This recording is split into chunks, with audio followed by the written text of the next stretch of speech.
Welcome to The Debate. Today we are exploring a topic that sits squarely at the fascinating intersection of nutritional epidemiology and clinical biochemistry. We're looking at the physiological impacts of the world's two most consumed beverages after water, coffee and tea. Right. And we are moving far beyond the simplistic, everyday view of these drinks as, mere morning stimulants to just wake us up. Instead, we are examining them as what they truly are, at a molecular level complex, bioactive matrices containing hundreds of phytochemicals, alkaloids, and essential micronutrients. Exactly. And this central question for this discourse is clear. Which of these two beverages provides the superior framework for long-term health and chronic disease prevention?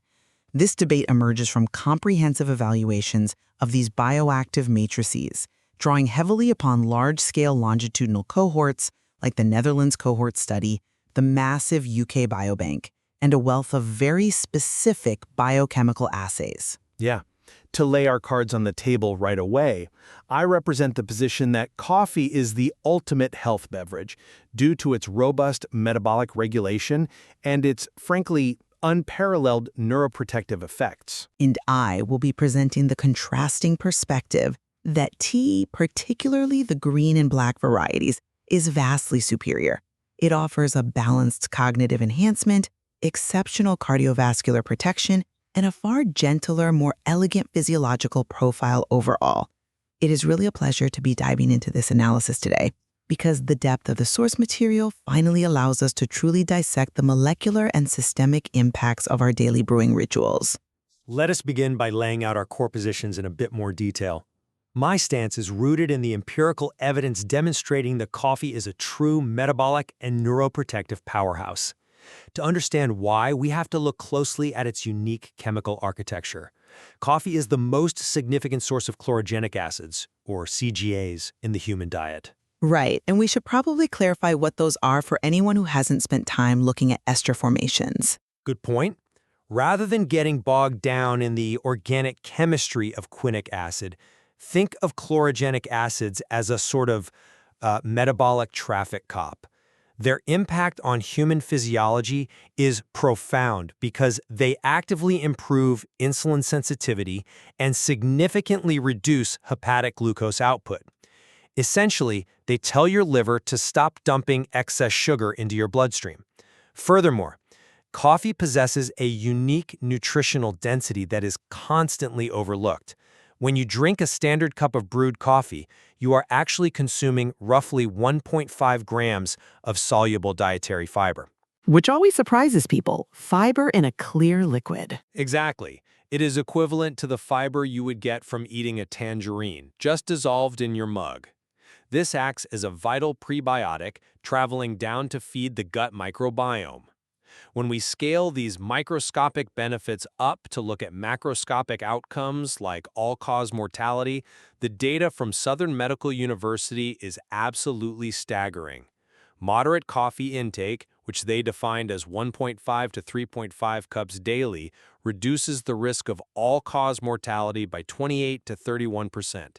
The sheer metabolic force of coffee makes it an indispensable tool for long-term health. Well, I come at it from a different way. While coffee undeniably possesses potent compounds, tea offers a more elegant, systemic health profile that avoids the harsh physiological trade-offs inherently attached to heavy coffee consumption.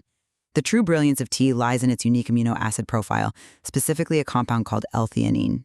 The famous relaxation amino acid? Precisely. It's a non-proteinogenic amino acid, meaning it isn't used to build proteins in the body. Instead, it crosses the blood-brain barrier to promote alpha wave activity in the brain. It actively increases neurotransmitters like GABA, serotonin, and dopamine. What this does is create a state of relaxed alertness.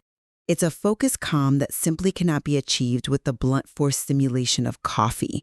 Beyond the brain, tea is vastly superior when we look at cardiovascular and skeletal outcomes.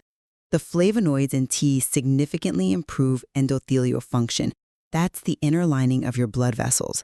Tea helps them stay flexible, reducing arterial stiffness.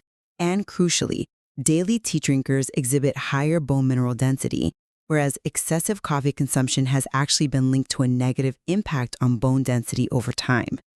Tea supports the body's systems holistically without overwhelming them.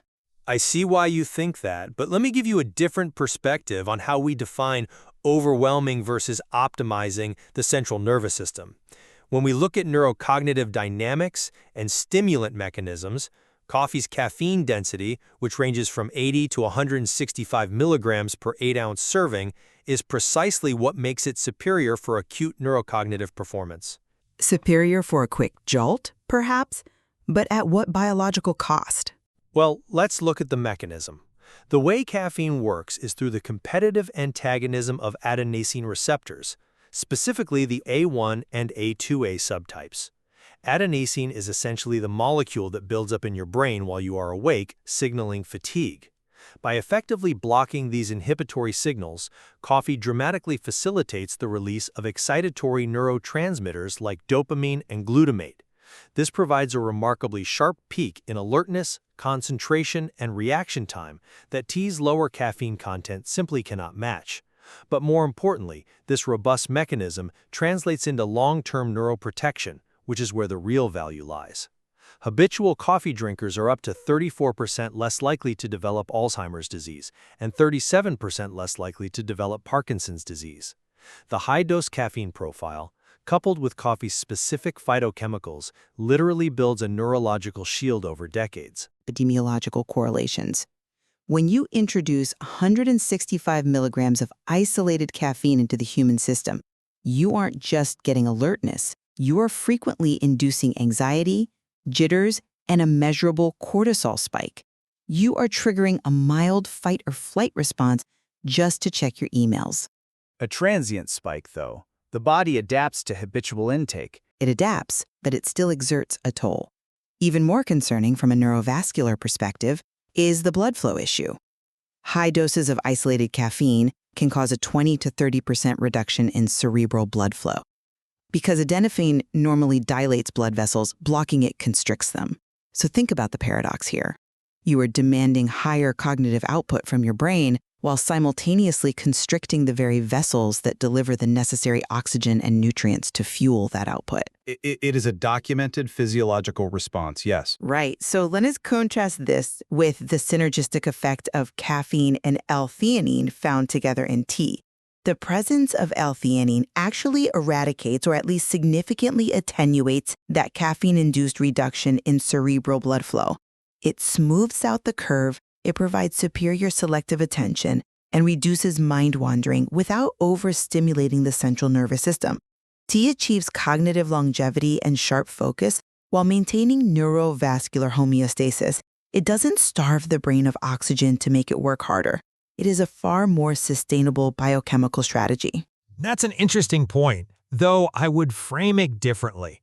The temporary vascular constriction associated with caffeine is indeed a well-documented physiological response, but it clearly does not hinder long-term cognitive health. If restricting that blood flow were genuinely damaging over the lifespan, we wouldn't see those massive 34 and 37% reductions in neurodegenerative disease risk that I just cited. The net effect is overwhelmingly positive. But let's follow the beverage down the digestive tract to gastrointestinal health and metabolic regulation. This is an area where coffee superiority becomes undeniable. I imagine you are going to bring up the microbiome again? Absolutely, because it is central to our metabolic health.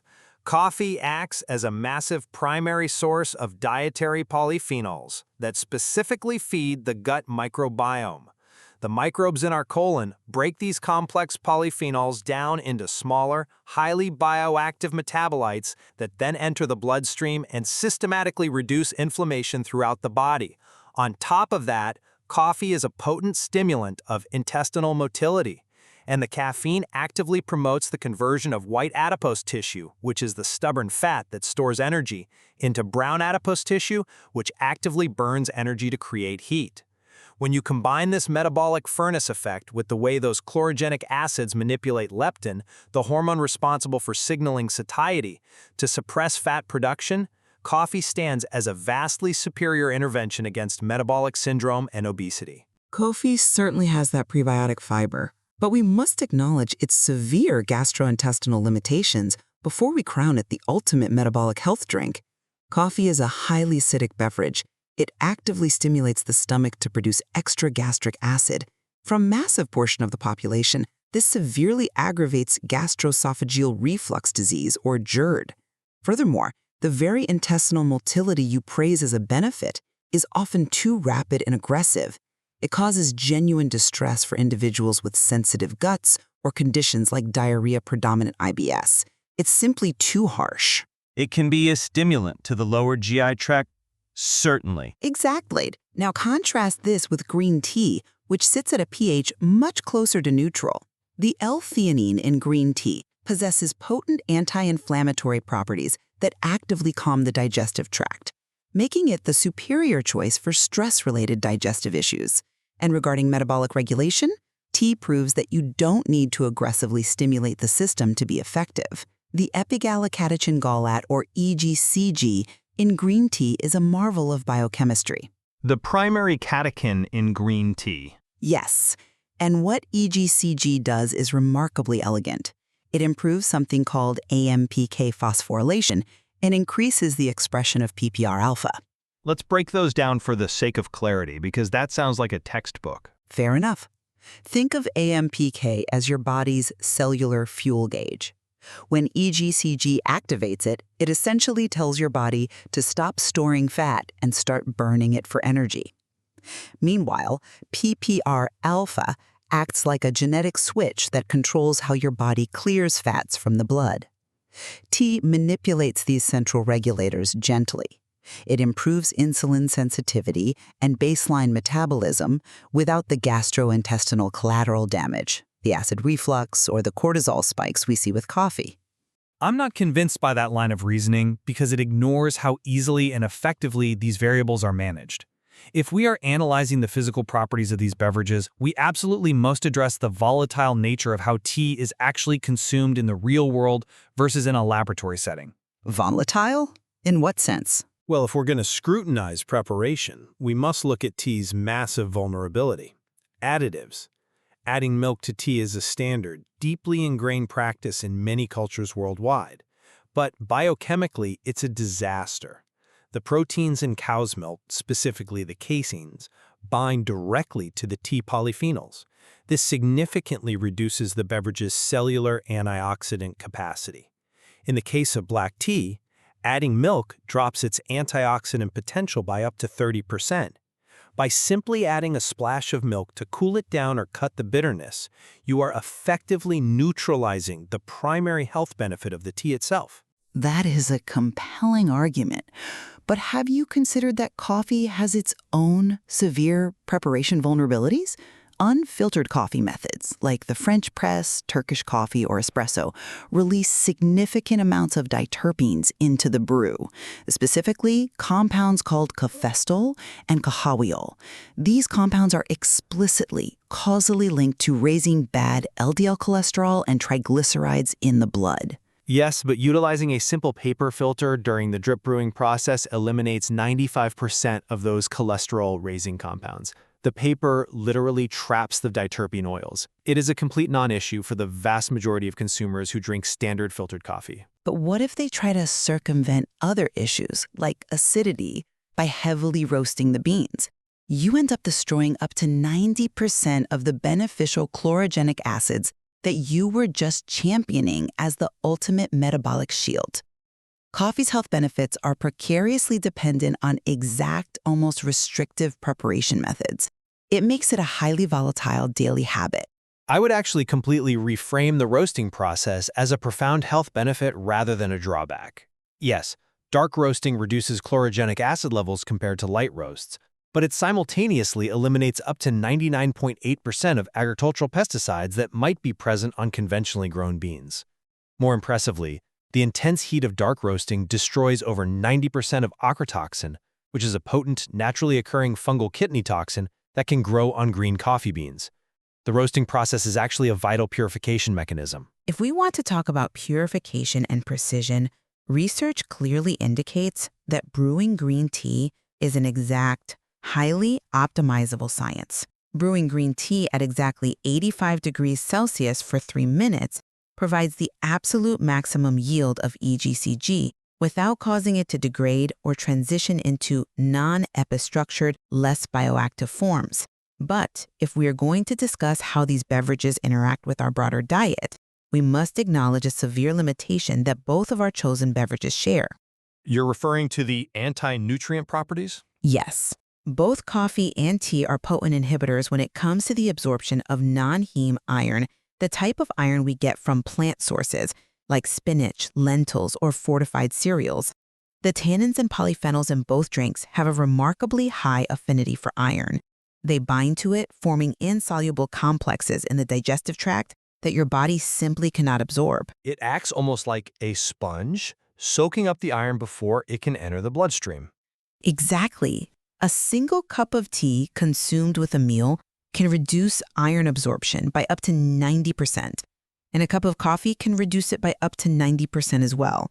This is a crucial practical takeaway from the literature.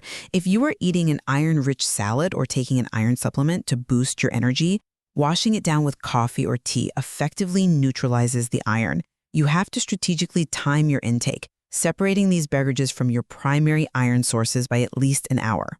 It's a shared physiological cost that demands attention, regardless of which beverage one prefers. I completely agree that the inhibition of non-heme iron absorption is a critical shared factor. Strategic nutrient timing is essential. However, when looking at the macroscopic outcomes, the long-term systemic benefits of coffee heavily outweigh these absorption management issues.